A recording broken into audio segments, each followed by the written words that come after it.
Hi అండి. Welcome back to my channel. ఆల్బుకర benefits ఏంటో ఇప్పుడు చూద్దామండి. మనకి ఆల్బుకర పండ్లు ఎక్కువగా వర్షాకాలంలో కనిపిస్తాయండి. ఈ పండ్లల్లో మనకి ఎన్నో రకాల పోషకాలు ఉన్నాయండి. అలాగే మన గుండె ఆరోగ్యాన్ని కూడా మెరుగుపరుస్తుంది. ఈ మధ్య కాలంలో చాలామంది హార్ట్ ప్రాబ్లమ్‌తో బాధపడుతున్నారు కదండీ! సో, వాళ్ళు ఆల్బుకర పండు తీసుకోవడం చాలా మంచిదండి. జీర్ణక్రియ కూడా మెరుగుపడుతుంది. క్యాన్సర్ నుంచి కూడా రక్షిస్తుందండి. నోటి క్యాన్సర్ నుండి కూడా కాపాడుతుంది. బ్లడ్ సర్క్యులేషన్ కూడా బావుంటుందండి. ఐరన్ కూడా పుష్కలంగా ఉంటుంది. ఈ పండు ఎముకలకు కూడా మంచిదండి. ప్రెగ్నెంట్‌తో ఉన్నవాళ్ళు కూడా తినొచ్చు. కిడ్నీ సమస్య ఉన్నవాళ్ళు తినకపోవడం మంచిదండి. కిడ్నీ సమస్య అంటే కిడ్నీలో రాళ్ళున్న వాళ్ళు తీసుకోకపోవడం మంచిదండి ఈ పండు.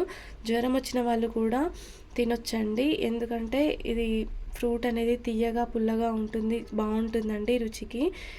ఓకే అండి. ఈ వీడియో మీకు నచ్చినట్లయితే లైక్ చేయండి, షేర్ చేయండి, కామెంట్ చేయండి, సబ్స్క్రైబ్ చేసుకోవడం మర్చిపోకండి. థ్యాంక్ యూ అండి.